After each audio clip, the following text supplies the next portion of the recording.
Sonny, Joey, 500. Got some goats in the Get ready for a shakedown. Prepare for a shakedown. We from Philly where they clap like huddles when they break down. Get ready for a shakedown. We underdogs, my guy. Kinda used to all the hate now. Prepare for it, man. Y'all get it. My QB got swag. My wideout is award winning. This fly was fly. Joey and 500. Like and subscribe. Yeah. Here's a quote you can sing back. Shake squad up and don't be a dingbat. It's a shakedown. Don't you frown. Shakedown. Here comes Philly Shakedown. Let's go. Hello. What is going on, guys? Welcome to the Philly Shakedown podcast. I am in a different setting right now. I'm actually at a wedding that just was done. So sorry I don't have a mic. I don't have the camera on right now. So hopefully you guys could deal with it. But I have my boy Philly 500 here with me. What is going on, dude? How have you been doing?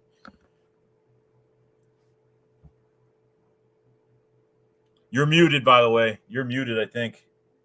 Happened. There you go. I said you look beautiful. I know. I just got back from the... You look beautiful. You don't need a camera. No. You know, if I break the camera. It's been a crazy week this week. It's been crazy this week. Number one, okay, we got to go over the first signing. And you actually called me because the one day we were looking for, I think it was Tuesday when we were looking for more cuts, you know, the final 53, which we'll go up over as well. You called me up and said, hey, the Eagles signed a safety. I was cleaning my house. I was like, I gotta do stuff around the house. You know, I'm just going to wait for the cuts, see what happens. But Chauncey Gardner-Johnson, the new safety for the Philadelphia Eagles for 5th and 6th round draft picks. Dude, how do you feel? Oh, my God. I thought that was an amazing move. Your mic cut out. Your mic's not connected. Something's up. It's not a good day for 500 today. It's been a crazy day today.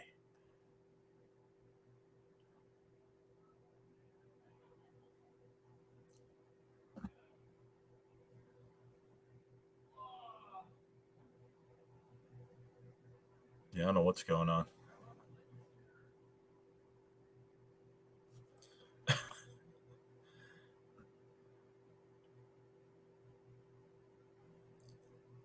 All right. He's going to come back. He had issues with his camera. He had issues with his now he's having issues with his microphone. So it's been kind of crazy today.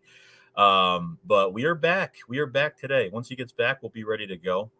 But obviously a huge week. I'm used to looking at a camera up here because I don't have my camera or anything.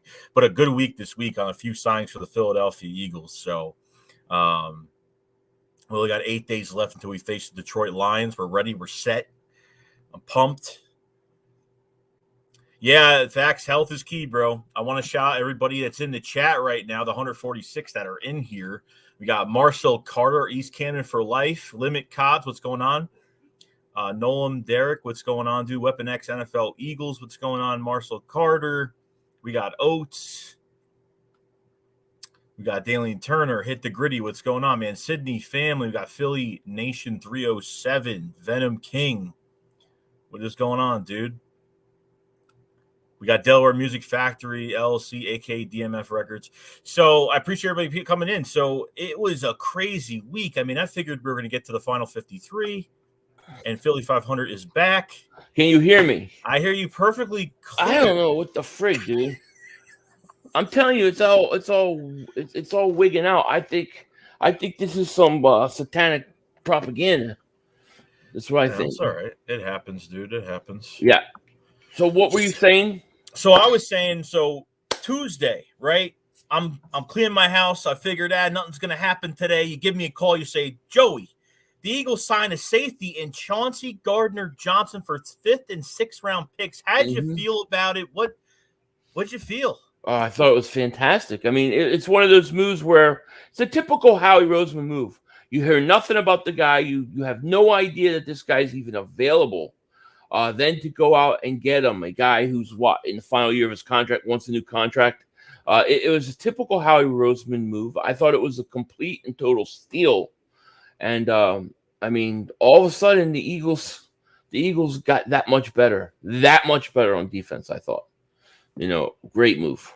Yeah, I mean, there's a lot of rumors. Obviously, we know that he's played more nickel than he has played safety. Do you worry about him being a full-time safety, or do you think the Eagles have different plans for him? And I think they kind of want to keep offenses, guessing a little bit with Chauncey Gardner-Johnson now, because they can move him all over the field if they really want to. So it's going to be interesting to see what Gannon does. Well, I according to what they were saying, that the nickel and the safety in that system do a lot of very similar things.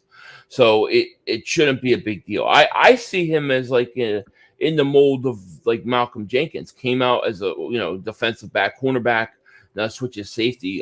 He can cover tight ends. I know that. So I think he'll be fine. I would take a chance over Anthony Harris and Jaquiski Tart with him. You know what I mean? Because listen, they cut both those guys, so it just goes to tell you what they thought of both of them. I think this was a great move. I think not only that. Let me say this too, because I think his attitude is exactly what you need on defense. Like, I don't think we have enough of those guys. Over the years, we haven't had enough of those fiery guys who like to instigate and really like start crap, like the Andre Waters days, So I like him for that also. So yeah, no, fantastic move. Yeah, I think you're getting a leader. I think you could definitely get a capable leader, someone that's going to really get the guys together. Guy talks a lot. Mm-hmm. Guy is a bully. Guy has the right mindset and attitude to be in the city. I absolutely love it. Because you always have to watch out for those players that are on. If we're looking at a certain position, Howie Roseman is looking at every team. He's looking at every player that's coming with 1-year deals. Okay, every player that's going on the last year of their contract. You have to watch out because, I mean, really, he was supposed to get an extension from the Saints, but the talks kind of broke down a little bit, and Howie just went in there, 5th and 6th round picks. I mean, don't you think that's a steal? Yeah, of course. I think I definitely think it's a steal. You're getting a guy that's starting right away for a 5th and 6th. Total steal. And one of those picks, I believe, were connected to the J-Jaw trade. Right. So, it was great. It was a great pick. Great pickup. I mean, I think we'll see how it goes. We'll see how quick he integrates himself with this defense. But to me, that was a gigantic signing. That was a huge filler of holes. You know what I mean? Yeah, I totally get it. I think what made it even better, too, is bringing back, I think, with Anthony Harris. So I think the first thing that happened was Anthony Harris got released. That's what I found out. So everybody was probably like, what's going on? Well, when he got released, I remember saying, I was telling somebody, I was like, something's up at safety because they released him and Tart. So something there has to be a corresponding move. They're going to do something at safety. It's just a matter of what. I didn't think it was going to be that big of a deal, Are you comfortable with Anthony Harris coming back and also him being on practice squad, or do you think he should have a spot in the active roster? Or maybe Kevon Wallace are you pissed off that Kevon Wallace is still? I was shocked Kevon Wallace made this team. I thought Chara should have made the team over him. But he came back on practice squad, but I thought he had a better preseason. Obviously, Blankenship did too. So I was a little surprised. I'm still a little surprised Anthony Harris isn't on that roster as of right now. Yeah, no, I'm kind of shocked. I mean, maybe due time. I mean, because I think what I was really happy about, if we're talking about safeties in general, is Reed Blankenship. I thought he deserved that spot. I thought he played really well. He didn't stand. I didn't think he stood out like he got a pick six or anything like that, or kind of made some big play for us. But I thought he was just very productive, not only as a safety but on special teams as well. So I think you're getting something. You're getting two qualities out of him, which is good. So. It's good. Yeah, I thought so. Yeah, definitely. Now, obviously, to rewrite one wrong in JJ and a JJ trade, and then when you trade for Yuso Amadi, and then you trade him to get a pick, and then all of a sudden, when after that press conference after the final 53, and Jalen Reagor was on that final 53 video they put out, and I said, oh no, and then they talked all this great stuff about him. They said, oh well, he's playing good, and he came to practice in shape, and he's making plays for us at camp, and all this crazy stuff that he earned the spot on the roster, and then all of a sudden he got traded. I didn't buy none of it. All summer long, I said they're building this guy up because they're going to try to trade him. I said this. Go back and watch the videos. I said they're going to try to trade him. They got to build him up. You got to, no matter what he does, you got to make it sound like he had a great day. He did this, he did that. And the final nail in the coffin was, we'll put him on our roster and then still build him up, and that should get it done. And it did. I mean, I absolutely love this trade. I can't even believe they got a pick for him. Like, seriously, like, what was it? Like a 5th round pick that could become a 4th? Right? That's what it was. A 5th that could become a 4th? Yeah, it was a 23 7th and a 24 conditional 4th, but he has to meet the certain capabilities for it. And actually it could turn into a 5th if he doesn't meet. So that's so the pick can be less for us, but still it's a day 3 pick. So. I was thinking 2096 7th round pick. Like I was willing to push it back that far in the future just to get rid of him. No, I think it was a tremendous trade. Another trade by Howie. Now, there was conflicting reports because when the initial trade came out, they were saying it's a 4th round pick that could become a 5th if he plays bad. But that's not what it was, I guess. But getting rid of Jalen Reagor is a win. You're getting better by subtraction. That's how I see it. You know, and maybe he goes to Minnesota, he plays great. Fine. I'm not counting on it. But I thought, you know, what are you going to do? Really going to really keep him on the roster as the 5th receiver? It just didn't make any sense to me at all. No, and I think, and then look, all hate aside, okay, because these rumors were, I think, since the beginning of the offseason where we heard the news that Jalen Reagor wanted a fresh start, and I think that was the case the whole time. It could have, maybe it wasn't. Who knows? They kind of gave him the Zach Ertz, kind of how they treated Zach Ertz when they let him play throughout training camp and just let him just kind of build his value a little bit. But the difference is that Zach Ertz played games before he got traded.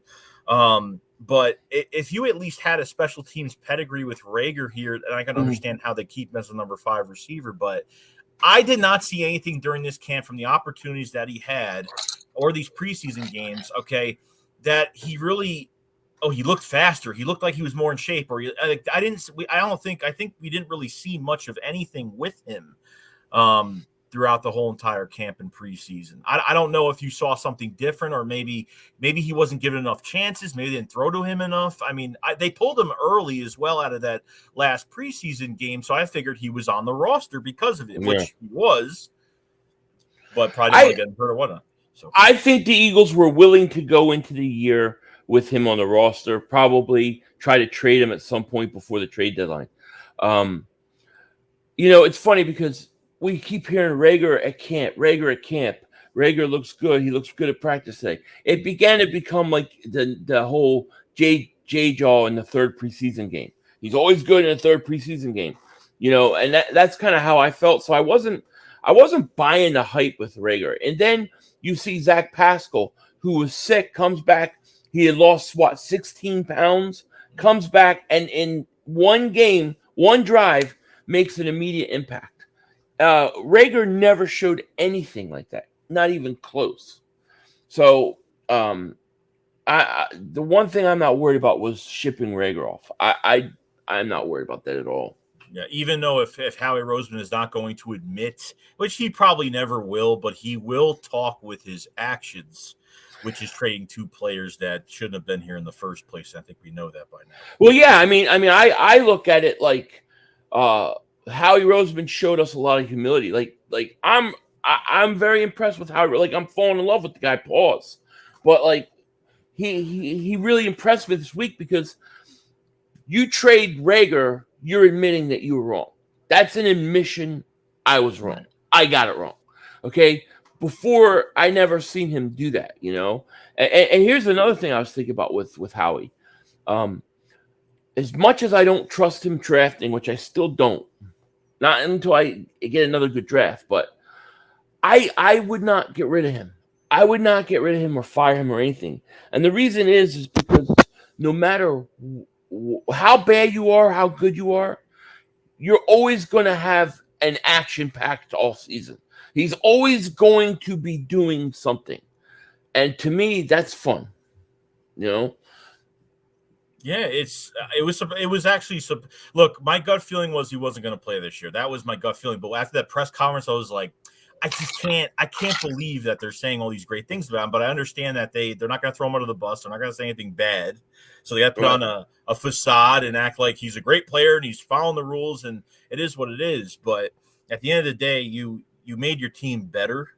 Okay. Yeah. And even if they keep 4 receivers dressed, they can always bring somebody up from the practice squad. You could bring Deion Kane up if you want to do that, which I think Deion Kane, we said that Deion Kane earned it because he the Browns game he caught, he caught 6 for 65 or whatever, 62, whatever it was. I mean, he caught some tough catches and it was an eye opener. Yeah. No, he was good. I mean, thing is interesting is they only got 4 wide receivers dressed. So I'm assuming things are going to change before the game next Sunday. We're 1 week away. You guys realize 1 week tomorrow. It's go time. Just think about the Detroit Lions. Here's a team, a fan base that right now this is their Super Bowl. Like right now, because as soon as they get to week 1 and they start getting destroyed, they're gonna say the same old Lions. Let's go back in the closet and wait till next year. This is it for them. This is it. And I expect by halftime in next week, when Devontae Smith has 170 yards receiving on the day so far, and we're up 34-3, I expect that crowd to start filing out. It's going to be beautiful.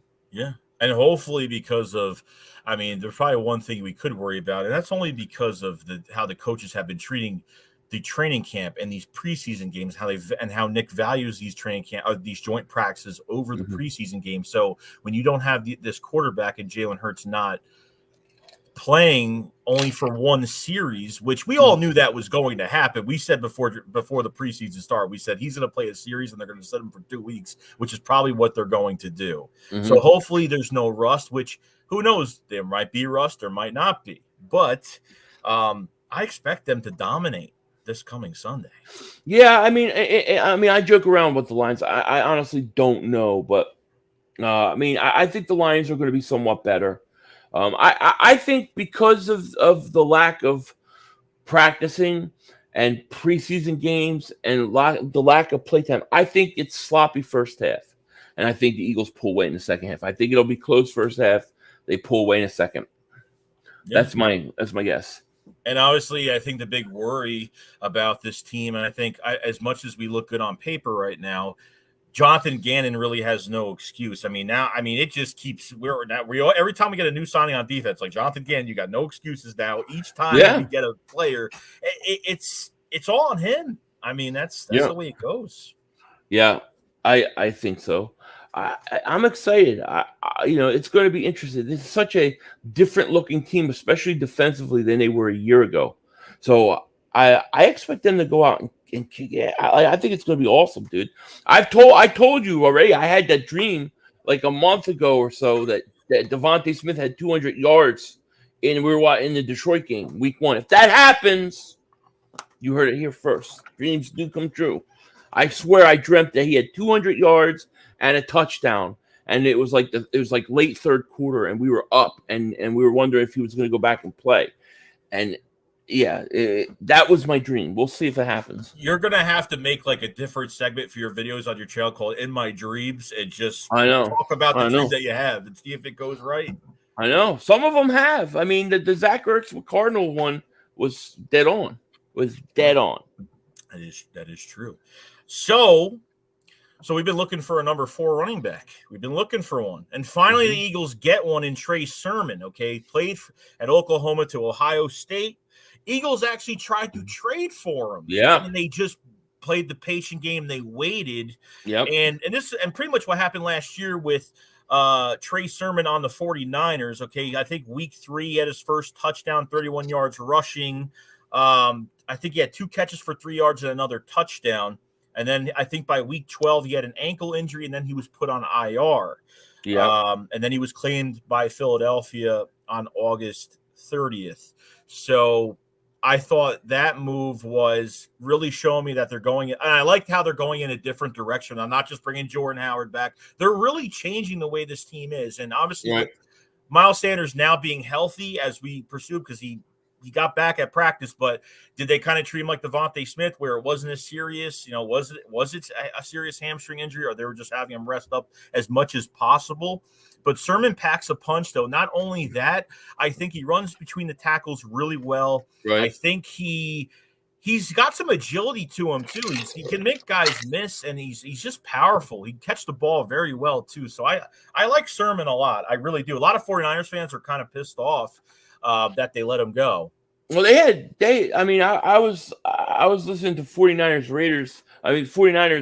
radio, because we get 49ers Raiders are local here, and they were talking about possibility of them keeping 5 running backs on their roster. So I was like, that's crazy.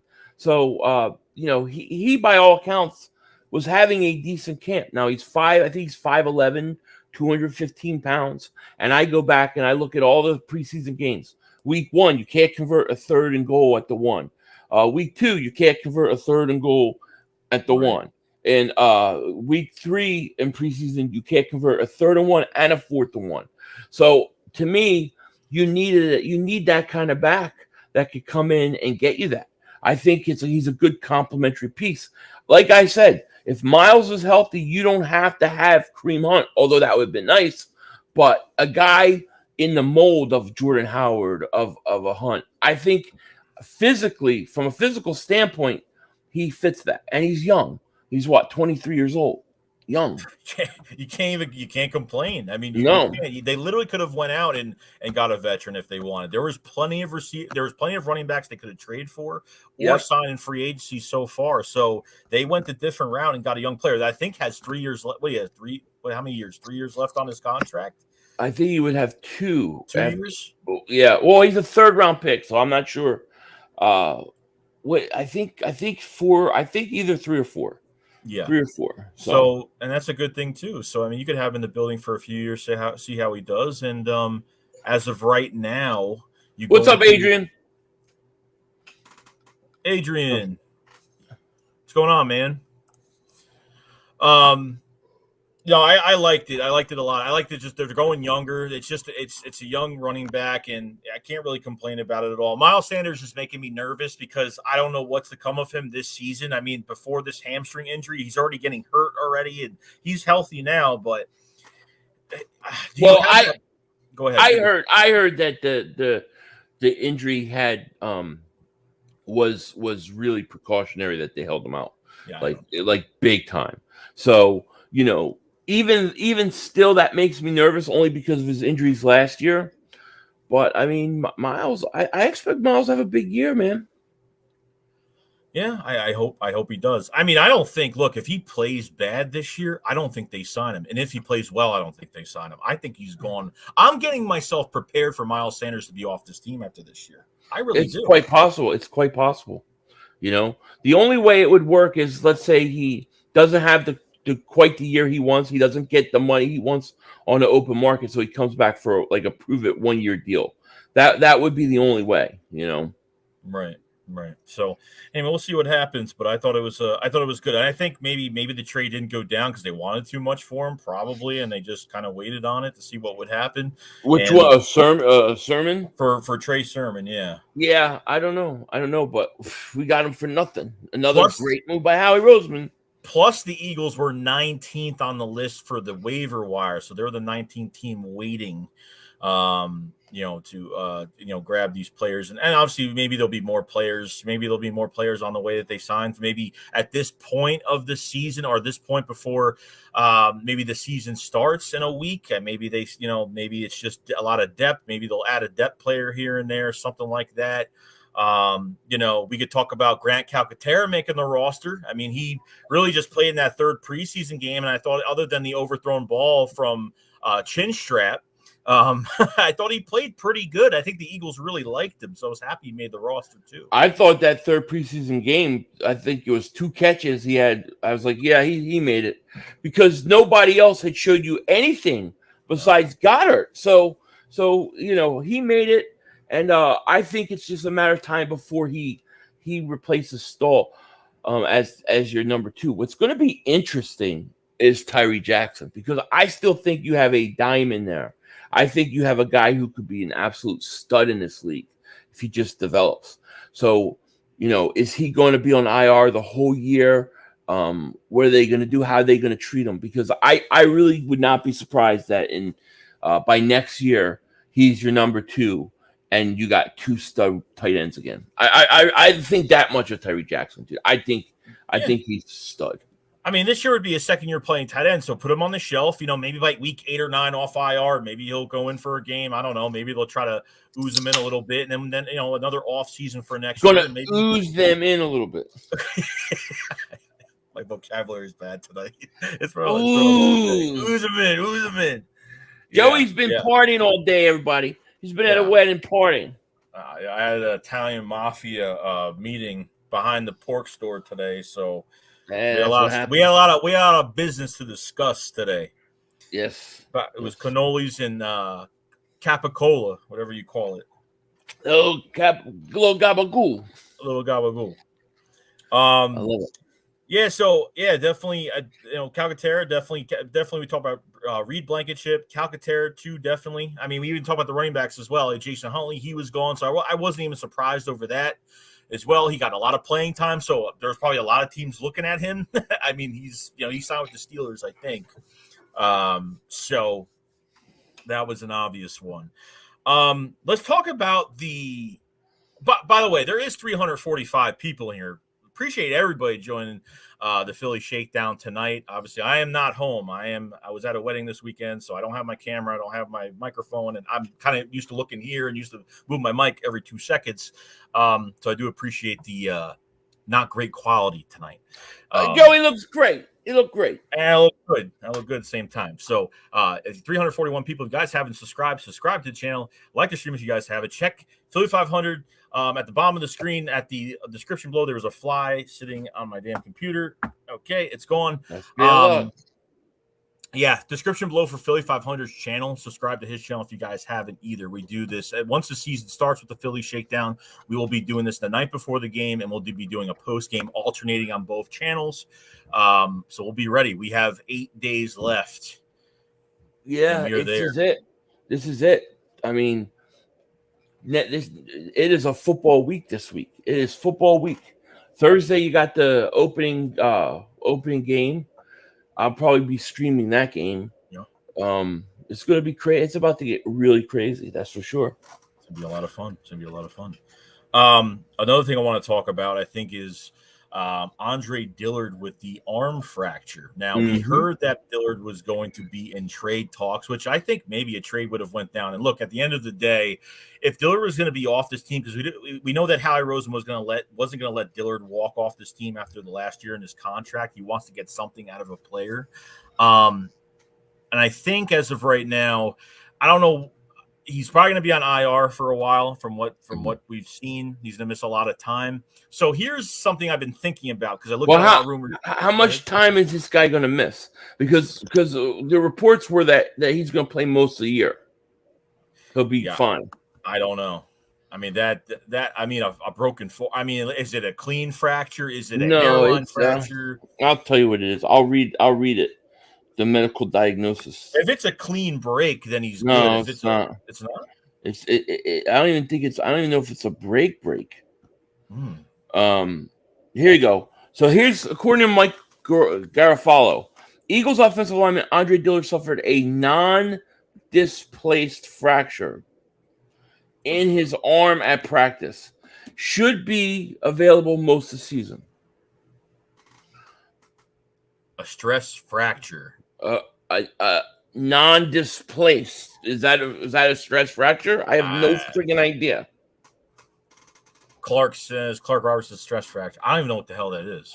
So I think a stress fracture. I think it's like slight. It's like a little fracture. It's like a is that like a hairline fracture? I want to say type something like that. Ontology says non-displaced is It's easy. heal. Yeah. So they're saying he's going to be back for most of the season. Okay. So I did a video tonight, and this was purely an opinion video. You may not agree with this. Many people probably don't. But I actually think that the fact that he got hurt and he may miss time may actually increase the chance that he gets traded, potentially, because Jeff Stoutland is now going to have an opportunity to watch those other guys, especially Sills. What Josh Sills was a guy that they kept because Stoutland liked him. Nobody thought he was going to keep. Now, what if he goes and he practices amongst the twos for however long, and he feels like, hey, listen, I think he could fill in if need be. It may actually, if everything goes right, it may actually open a door to him getting traded by the trade deadline. You That's never a know. hypothesis. Hey, you never know. I mean, they could definitely do that. And if they feel like, because I don't really trust what's behind Mulata anyway with Raven Clark, and maybe Sills has something. Maybe they see Sills is on the active roster, and Clark and the Asawaka is on the. They're both on the practice squad. Yeah, that's interesting. Yeah, that's right. interesting. Stoutland wanted him on the roster. There's something he liked in him. Now he's going to get a period of time to look at him. I'm assuming Sills is the guy because he's on the active roster. So if everything goes right, it may actually open the door to what's his face getting traded. Now it could also close the door shut if he doesn't like what he sees. But this is something that may be a blessing in disguise. I'm just throwing it out there, because it is possible. Yeah, I originally thought this was really bad because right when this happened, I wasn't even home, so I kind of looked at it and I figured he was going to be out most of the year. And he was going to come back later this season. And then I looked at the Cowboys and what they were doing and bringing Jason Peters in. So that one was interesting. Yeah, I understand that, but they didn't even sign him yet. They can't even get it done. No, he had his physical, and apparently the decision's supposed to be made by Monday. So a lot of rumors involving Jason Peters going to the Cowboys right now is that he might not sign. And I thought because of this Dillard thing going on, there could be a possibility of him coming back here for the year, which I don't even want to do it because I don't want to bring old players back. It's a new era, it's a new culture. I don't think the Eagles are trying to bring players that used to play here back anymore. Like, that time is over now. It's just the guy can't. I mean, even if he came back, okay, the guy can't last 1 to 2 games. The guy's over 40 years old. He can't stay upright in a game anymore. He doesn't have the energy to stand up in a game anymore because remember, we had to take him out from when Dillard was drafted. We pretty much redshirted Dillard, and when JP was in there, they had to take him out of games because of energy level, and he couldn't stand up in the game. I think he's going to drive the Cowboy fans nuts because he's going to play a quarter, take himself out the second quarter, come back in for half a third quarter, then come out the fourth quarter, and it's going to be like every week. It's going to drive him nuts. It's going to be every week. I love Jason Peters. He's a legend, but I mean, he's older now. And so to me, I think Howie Roseman exposed the Dallas Cowboys front office, completely exposed them. Here's a team in the Dallas Cowboys who are supposed to be fighting for a Super Bowl, right? They have Dak. He's got the big contract. They had the weapons last year. They're supposed to be like this team that is supposed to be contending for Super Bowl. Yet, if you look at every move that they made in the offseason, it was like they weren't that team trying to win a Super Bowl. It's like the Eagles back in the Andy Reid era where we go to 3 straight NFC championship games, right? They did not want to get a receiver. They did not want to go out and get a receiver when that's all we needed. It's like Dallas is that team. And you look at it like from the moment Jason Peters rumors that Dallas started becoming available, the Eagles traded for a safety, they traded Jalen Reagor, and they picked up a running back. And Dallas still trying to sign this guy. He's 40 years old. It's a joke. Yeah, and they've become handicapped offensively because I still think they need a receiver. I still think they need to go out and obviously get a left tackle. They already replaced 2 offensive linemen already. That are they even promising? Right. I mean, you know what I mean? So I've said this, I feel like the offense is taking a step back now with losing Kyron Smith, it's a huge blow. It's a huge, and they don't want to tell you that it is. They think because there's nobody else. There's not left tackles. You either trade for one or you get someone like Jason Peters over 40 years old that just doesn't have it anymore. Well, I just can't understand how it takes doubt. Like, how could you go into the season or be in a situation with a left tackle position, which is one of the premium positions in the NFL? How could you respond the way you have with trying to address it? Now you're going to go to a 40-year-old Jason Peters, and it's taking you 4 or 5 days to even sign him. I'm telling you, Howie is running circles around the Dallas Cowboys front office. And you know what? I did a video on this. Dallas Cowboy fans agree with me. They agree with me about their front office. Yeah, and it seems like the Cowboys are doing kind of what the Eagles did. It's not really what the Eagles did, but they kept bringing old players back. They kept bringing Jason Peters back. Or when you know that Father Time is catching up with a player, and Tyron Smith is always hurt. Almost every year he's always hurt, and you don't make a move on it. And the Eagles did almost the same thing with guys getting injured, and they still kept them on. Brandon Brooks, probably a prime example of that. Just every single year there's always something. Yeah. And your team is going to, especially thank God we've had depth over the years here and there. Like we've had guys that come in, and thank God we have probably the best offensive line coach in the league right now. Mm-hmm. Whoever better give that guy an extension after this year because it's going to be hard to fill in his shoes unless Kelsey's going to take over the coaching or whatever the rumors happen with all that. But Dallas is taking, and look, not even that, but you lose Amari Cooper, okay? You trade Jalen Reagor and got more out of that trade than what they got from Amari Cooper. It's because they're paying this damn quarterback and Dak Prescott all that money. Yeah, hurting them. Yeah, and to be fair to Dallas, a lot of it had to do with Cooper's salary. But even still, the fact that the Eagles got anything for Jalen Reagor, I just that don't compute to me. Like I would never have given up anything for him. And then if you look at the Chauncey Gardner Johnson trade, shout out to Bonzology in there. He just said it. It's Howie robbery. It's Howie robbery. I mean, he robbed them blind. And not only that, we've got their first round pick next year. I mean, I don't know. Howie is just he's like a master with this trade stuff. He's got these teams, they're so discombobulated, they don't know what the hell's going on. You know what I mean? He's guys, hey, we're going to do this, and today we're going to trade the equal value of the sum of these guys are like, just, all right, we accept.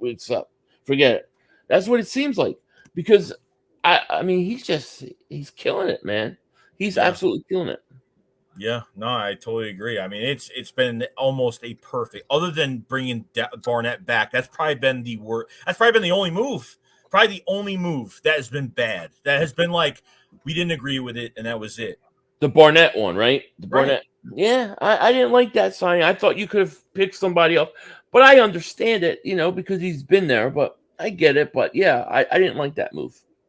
And especially with the Cowboys, even you got money into Ezekiel Elliott that's making $18 million this year, and he hasn't even coming off. Obviously, since his new contract, he's only had one good year, which was the year after he had his. I think what was 1 year. I think had 1,030 yards, whatever it was, and really since then hasn't really played well. So it's let me ask you: do you think the Cowboys at least the past 2 years, they've had the roster to make a run?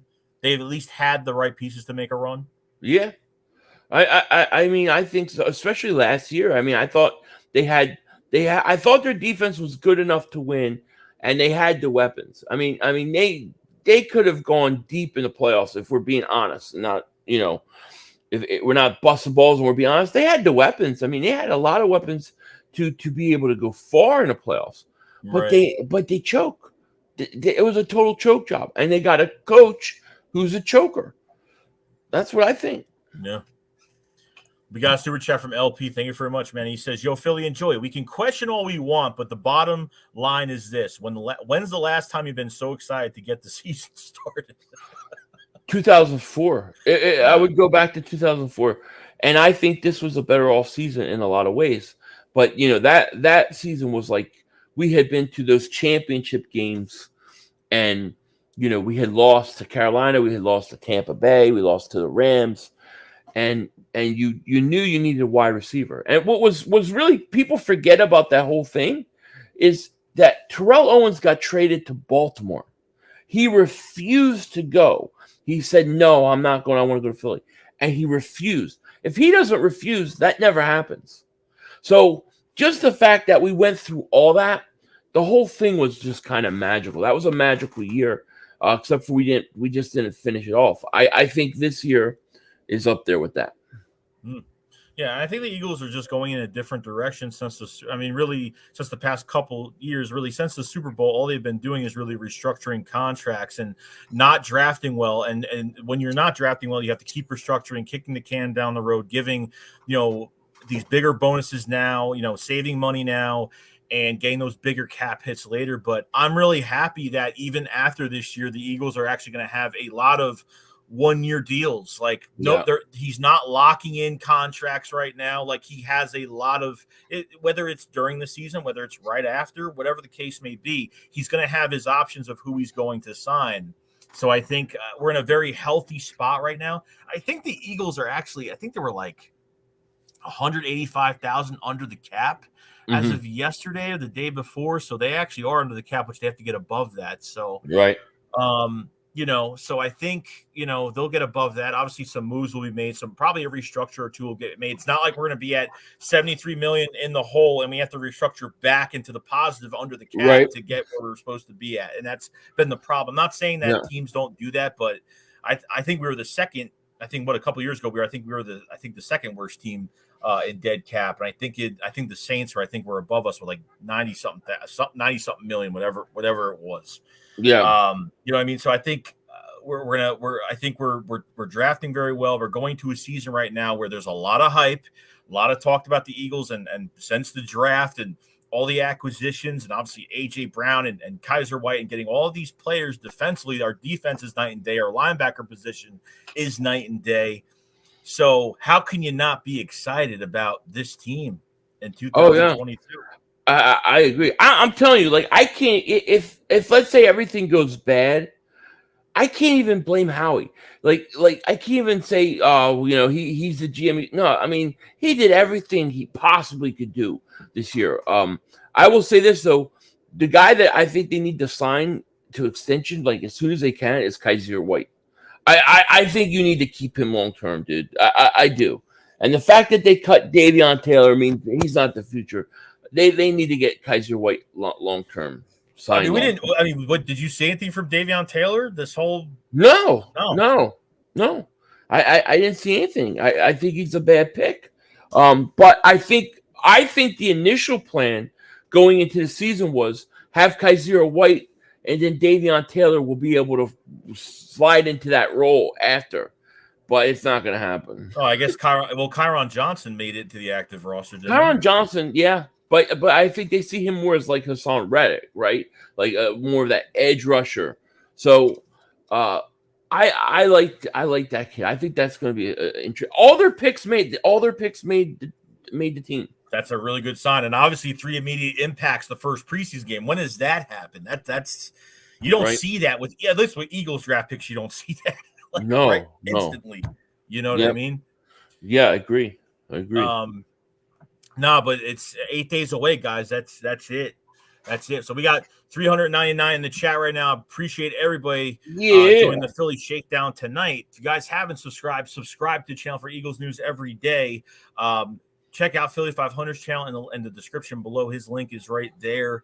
We're going to be doing the Philly Shakedown. If you guys weren't here earlier, we're going to be doing the Shakedown during the season, the night before the game, and then we'll be doing a post game on alternating channels back and forth. So it should be fun. So, I mean, I'm ready for Detroit. I'm ready to go. Oh, my God, I'm ready. Yeah. Who's the Thursday night game again? I forget. I think it's the Rams-Bills. Yeah. I think that's going to be great. What a great game. We got our Gravy with the super chat. Thank you very much, man. He says, are we just going to elevate wide receiver 5 from practice squad each game? They could do that. Yeah. I think that'd be a possibility. It's interesting. Yeah. I think you need to have 5 dressed. The big question I have really, if you want to think about positional question, who's your punt returner? Who's your kickoff returner? No idea. Huntley's gone. I guess it's Boston Scott. Greg Ward. So who's it going to be? That's the one position that I think that they're not going to be very good at. Ignored? Could we say ignored, or they didn't get anybody off waivers? That's a returner that got cut, or something like that. I mean, I wonder if there's like a defensive back or somebody that can do it, but it would be nice if we had a returner. Yeah, and I think I'm glad that Covey is back. I'm glad that Allen is back on the practice squad. Let those guys develop and see what they could do, because I mean, you never know. Like, there's always something that happens during the season, kind of like what happened with Travis Fulgham just showing up, and because these guys don't have strong camps, like Travis Fulgham has never had a strong camp with us, so he shows up in a game and then he starts balling out for 8 games, and things happen like that. Things just happen. So I don't know what they're doing. I don't, because you don't have Huntley anymore, and he was probably going to be, if they kept him, if he was on, which he produced too much, and they played him way too much to where he got too much attention. So there was no way he was going to be here. He wasn't going to make that team. He's too much like the other backs. Right. So, they needed somebody else. I saw somebody put Quez Watkins. I don't want Quez doing it. I don't want him risking injury. I need Quez out on the field. Yeah, Paul Mincy says Gainwell could do. Gainwell's Quez. I don't want Quez. Gainwell, I'm okay with it. And Scott, yeah. Joby can. That's interesting. See, like something like that. I want to see somebody step up and do it. Be a returner. That would be fantastic. Somebody that you least expect, or somebody that, I mean, I don't care, offense, defense, whatever the case may be. I mean, just somebody, even Gainwell kick returns. I'm not even a big fan of that, to be honest, but I think it's the best chance we got. I think the kicker, but the punt return's the one I'm more concerned about.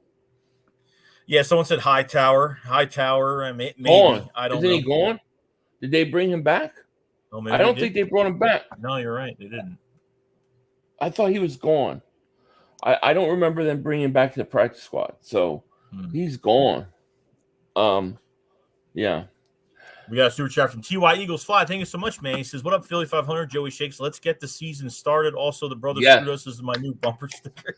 Yes, I'm working on it. I got to work on a shirt. We got to get a shirt ready for that. It's gonna be fun this year. See, Devin Allen, Buzzology says Devin Allen. You have to bring him up from the practice squad, though, right? So right. They would have, and I'm fine with it. I mean, that guy is so fast. I mean, he's going to be up at some point this year, I think. I think saw him with the gunner. Yeah, I mean, he's very physical. It's just they have to just throw somebody in there and just they just have to do it. Like, as much as they're risking somebody fumbling the football or not being used to it. I mean, look, like Allen, I can understand why he didn't make this roster. Well, at least make the active roster, obviously. But he's got the speed, but he hasn't played since 2016. So who could do it, but I would only do it in situational, like it's the playoffs. Slay. Yeah, their Slay could do it. But it would have to be like a playoff situation. Yeah, I mean, yeah. I mean, yeah. If it's on the line, they'll put anybody there. But it's a big risk to even put a special skill set player like him. Or it's easy to say, let's put Devontae Smith there. Let's put. It's easy. I wouldn't do it on only in playoffs. Only like in a playoff situation, fourth quarter tie game. Then you do it. Then I think it's worth it. But otherwise, you have to have somebody. Like, I don't even want my third wide receiver. I don't even want Quez doing it. Because if Quez gets hurt, man, I just think you lose so much speed. Yeah. No, I agree. What's your obviously going into we have 8 days left. What are you looking for? What is your biggest fear of the season? Biggest fear? My biggest fear, Jonathan Gannon. That Jonathan Gannon goes out there. I mean, and that's barring injury. Injury is always my number one. But Jonathan Gannon, not using his players right, not attacking the quarterback, sitting back, letting guys throw 85% completion percentage, and him being stubborn about it. That's my biggest fear. Yeah, I agree. I totally agree. Howie Roseman has given Jonathan Gannon a brand new defense on a silver platter. I mean, when you think about it, he gave Gannon everything he pretty much needed. I don't know what else he could ask for, and he gave Hurts pretty much everything we need. Right? There's been years in the past where we have guys that we don't like certain defensive coordinators. Like I wasn't the biggest Jim Schwartz guy, or some people didn't like Carson Wentz or other quarterbacks. And there's always seems like there was this excuse where it's like, yeah, but he doesn't have weapons. Yeah, but Carson didn't have a guy who had over 500 yards catching. There's always these excuses. Right. I don't think Gannon or Hurt. There is none. Unless there's injury, there is none. You can't say, well, I don't have good enough wide receivers. I don't have a good enough tight end. My offensive line is good enough. I don't have a guy who's double-digit sacks. I don't have good linebackers. I don't have my corners are shady. There's no excuse. Yeah, I feel like we're going to be more vulnerable this year to flip out over little things that happen, offense or defense. Because last year we had to give it time last year because the team was way too young. You had a first-year head coach, a rookie quarterback, technically a rookie quarterback early in the season last year because he only played 4 to 5 games in 2020. He didn't play. It's not like he came off of one full year, okay? But the whole Carson Wentz dilemma and everything was going on with that. So I feel like people are going to be pissed off at us. We're going to be picky. We're going to, what we see is what we see, and it's going to piss a lot of people off. And there's going to be people that are going to hate Jalen Hurts for a bad pass, and it's going to happen, Sure. Between what happened last year with missing way too many targets and, it's just not reading the field correctly. His checkdowns are way too late, just different things. But when you talk about the defense with Jonathan Gannon, though, and we talked about this, I think, last stream, was Vic Fangio is a consultant with this team, which he took the whole year off as defensive coordinator. So if he has a good relationship with the Eagles, I don't know who he has a good relationship. Is it Jeffrey Lurie? Is it Nick? I don't know who he has. Probably Howie. Howie's probably already like 4 steps ahead of everybody else. He's already making moves, dude. Yeah. No, I know. And so a possibility, I think, I don't know if he does horrible this year. Or if he plays well, or if Gannon does his defense well this year. I don't know if he gets a head coaching job next year. He's gone either way. I think Gannon's gone either way. He was almost a coach last year. If he goes out and the defense kills it, he's a head coach. I got a super chat. Yeah, I agree. Got a super chat from Sydney Family. Thank you so much, man. He says, "Good morning, boys. Who will be the most improved unit this year?" The one in my pants. No, I'm just kidding. It improves every year. It improves every year. No, most improved unit. I think you have to go. I would say linebacking core. I think the linebacking core will be. I agree. Totally. How can you not? No more. No baby arm Singleton. It's a totally different group this year, and I kind of want to see like what that starting lineup is this year. Is Nakobe Dean getting the starting reps this year? First game? No, I don't think he gets the first game. I think he's going to have to work his way in during the year. I think during the year he'll eventually work his way in. I think TJ Edwards is going to get a lot of playing time. I think he deserves it. So safety is now off the board as a weak position now. Well, I still think you still have questions with depth at safety, but I think so. I think you've got your safeties long term. I can't imagine that this is a 1-year deal. They're not letting this kid go. They're going to sign him to an extension. I think my prediction is that that him and Kaiser White will sign extensions during the season. I can agree. There's always 2 or 3 guys that sign. And I think Hargrave will definitely be an extent. I think he'll be an extension, and they might save some money out of that too. So I think Hargrave. I mean, I can't see them losing Fletch and Hargrave and making Milton Williams and Jordan Davis are starting with no depth behind. Well, really no depth with Marlon T and Rennell Wren. I don't know if he's here anymore. I don't think he is. I can't see that happening. I don't think you're going to lose Hargrave, Cox, and Graham after this year. I don't know if Graham comes back on a cheaper deal. We'll see. Yet to determine. I could see Graham doing that. I could, because he's an exception where he's played his whole career with one team, so I could totally see that.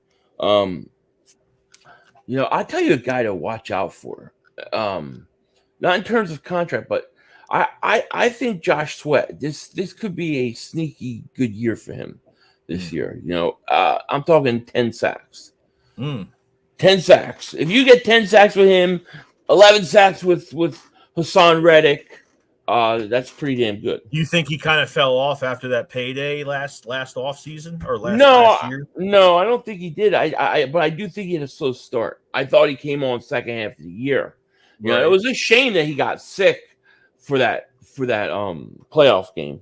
Right. Yeah. I mean, it was a big loss that he wasn't in the lineup. But no, I mean, I agree. I think he should have a pretty good year this year. Look. I think the wide receivers have definitely have gotten better this year. I think AJ Brown is going to make a big difference now. I think. Can you agree that maybe the number one corner will be on AJ Brown, and then it will start to switch up when Devontae Smith is making way too many plays later this season? I think early on in the season, that was my prediction. I think early on in the season, Brown gets a lot of the attention, and then then they're gonna have to switch. I truly believe my little hot take prediction is I think Devontae Smith leads in receptions and receiving yards this team. I do. I think he's gonna have a monster year, and I think AJ Brown's gonna have a monster year too. But I think Devontae Smith was already headed towards having an exceptional second season.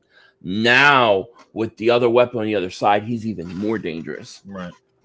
I missed the super chat. I'm sorry, Gravy, for that, man. With the super chat, thank you so much. He says, if Howie has one move left, what's your guess? One move left. What's my guess?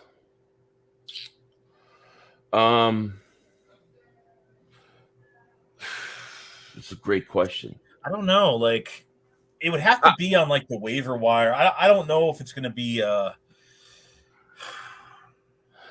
I would say, if I had a guess, I would say it would be along the offensive or defensive line. Yeah, it would be a depth move, but it would be nice if he could find somebody who is a legitimate returner. Somebody that could do that. Yeah, SMD said punter. Well, I wish we could say that as well, but I mean, I suppose. I mean, I thought they should have at least brought somebody in for competition. No competition. No. Yep. So that was not surprising at all. Yes. Hold on 1 second here. I don't know if I missed something. So for Jalen Hurts going into this year now, from what he has around him offensively, stat-wise, what are you looking for, and what does he have to do in your own mind for him to be the franchise quarterback and get paid all that big money? Statistics are. See, I don't necessarily attach statistics to him, earning a big contract. But I will say this: I think he'll be somewhere around 25 touchdowns passing, maybe another 8 to 10 on the ground, and I say just under 4,000 yards, and I think that gets him an extension. I do, especially if they're winning games. For me, what I have to see really is the eye test. I want to see a situation where the Eagles are down 4 let's say late fourth quarter, and Right. teams have taken the run away, and he has to stand in there and beat you with the arm. That's what I want to see. When he can do that, then I know that's our guy. Yeah. Because not that you always have to beat somebody with your arm, you can't use your legs, but at some point he's going to have to do that. And I know anybody, we all know teams are going to they're going to look at the Tampa game. They're going to look at what Tampa Bay did. They're going to say, all right, the goal is to try to keep Jalen Hurts contained, force him to beat us in the pocket. Don't let him beat you with his legs. That's the plan. And they're going to say, make him beat us with his arm. And that's what they're going to do. And so that's what he has to do. Yeah. That's the adjustment. I think that's what they have to do with him too. And look, I don't want that, because if they treat him like they treated him last year with the RPOs, the read options, and they just treat him like that type of quarterback where he's not going to stay patient in the pocket and he's not going to go through his reads and his check downs and missing wide open receivers, it's going to be a wasted year if they treat him that way. He's got to be more patient and you have another receiver that you got to put more play action to this. You have to expand the playbook a lot more now. So wow, Bonzology, man. He said 35 touchdown passes this year and 10 on the ground. Dude, that's 40. If he has 45 total combined touchdowns, that's MVP type numbers. Yeah. Dude. That's probably a number one seed. If the Eagles get the number one seed, they're going to Super Bowl. If they got the number one seed, they go to Super Bowl. I totally believe it. So it's been a crazy week. We have 8 days to go, and that's it. We're ready. We're coming down to the wire now. All the talk, and we're gonna see these guys display. Now it's up to the coaching staff to get this done. Howie Roseman's done his job for all I know. He's done his job. I can't put any blame on him. Someone actually asked in the chat earlier about why was Ganton such a hot commodity coming out as a defensive coordinator. That's Nick's boy, unfortunately. Howie Roseman and Jeffrey Lurie hired Nick Sirianni, and Nick hired his own coaching staff. So whatever happens, and I think that some coaches will get fired, whether it's positional coaches, but 3 names I'm looking at this year are Gannon, Shane Steichen, your offensive coordinator, and obviously Jalen Hurts as your quarterback. So. Yeah, no, I agree. Like it would not surprise me either if Gannon's really good. Like I don't want to say that he's just going to be trash and all that. There were just things last year that drove me absolutely nuts, and the whole claim was that he didn't have the personnel to do what he wanted to do. So now we'll see, but there's a reason why the guy is a hot commodity as a coach. There's got to be, so hopefully he'll be good. Yeah, hopefully better with the pass rush, hopefully, and really it's going to come down to adjustments. That's going to be the number one thing with this defense, offensively too, because I thought both sides the adjustments were horrible, but defense I think was worse. We missed a lot of plays offensively, so I can't put it too much on them, but they still made a lot of mistakes. Fundamentally sound, definitely not. 6 to 8 touchdowns brought back last year. So it's a problem, and to make the same adjustments every single game defensively, and to every team makes adjustments going to the second half of the game. Every team does. Right. You always got to make adjustments for matchups and stuff like that. But you have to make the same adjustments, and then go back to square one of not blitzing and you're doing the same thing of the first half of every game last year, pretty much. And sometimes it either got worse in the second half, or it would work for a little bit in the second half, and then he would stray off from it again. So there's no excuse. All right. So first. And we'll probably talk about this next week. Yeah. First offensive series for the Eagles. Oh no. What are they doing? What do they come out? What are they doing? What's going to happen? You're going to have off the board. You're going to have a 40-yard pass. Okay. To AJ Brown. Then Miles Sanders is going to have another 35-yard run. He's going to have a 35-yard right up the middle, getting us inside the 5. And that's going to be a short pass to Pascal in the red zone. Wow, I like it. I'm going to say this: third play of the game, Eagles are going to they're going to come out. They're going to get a first down on second down, and they're going to have a 1st and 10 at their own 36-yard line, and a wide receiver screen to Devontae Smith. And he's going to break it 70 yards for a touchdown. That's just going to happen. That's my prediction. First offensive series. I would come out with the play action bomb right away. I always say that every week, but I would do it. Nobody ever does it. People always say, "Why do you always say that?" I go, because they never do it. When are they going to do it? No, they're not going to ease Jalen Hurts into the offense. They're going to come out. They're going to gun it. That's what's going to happen. I honestly think, because we talk about all the moves that they made and stuff, but I honestly think that they think Jalen Hurts is the guy. I think they really believe it, and I think they believe that if they get him the weapons, he's going to go out there and do it. And that's why they went out there and did what they did. I think they think he's the guy, and I think he's going to surprise a lot of people. I was on Dan Silio's show, right, and he was asking me because he's kind of down on Hurts, and he's like, I don't understand why you think he's going to be good. Like, what about him makes you think he's going to be good? I said, because it's the intangibles, it's the stuff inside you can't teach. He's got all that. So the things that you can get better at, I know he's getting better at it. But the things inside you can't teach him, he has. The leadership, the hunger, the commitment. That he's not scared of criticism. He's not afraid. I think those are the things that are going to make him take the next step. Well, I think the difference is what you had in Carson Wentz mentality-wise inside Carson Wentz wasn't the same as what you have in Jalen Hurts. I think you had more of, obviously he was more pro-ready than Jalen Hurts. I think it's the total opposite of what you have now. But obviously Jalen Hurts wasn't supposed to be a starting quarterback in the beginning. It was supposed to be a backup. So now this could be a blessing in disguise for us. So really the ceiling's the limit. Sky's the limit for Jalen Hurts this year. And what Howie has done around him and this defense has been absolutely amazing. This has been probably the most perfect offseason I've ever seen. No joke. Bubba's exactly right. He has everything we need Wentz to have. Yeah, Wentz didn't have those things. Right. Yeah. You put that arm. Yeah, I agree. I totally get it. But yeah, guys, we went kind of a little bit over tonight, but definitely appreciate everybody coming to the Philly Shakedown. We have 384 people in here. Guys, have subscribe to the channel, like the stream if you guys haven't. Subscribe to Philly 500. His link is in the description below. And the next time we see each other, it'll be the night before. I played Madden yesterday for the first time in like a long time online. I didn't practice or anything, man. I just went out there. I just went out there and just started playing somebody. This is my score on my game.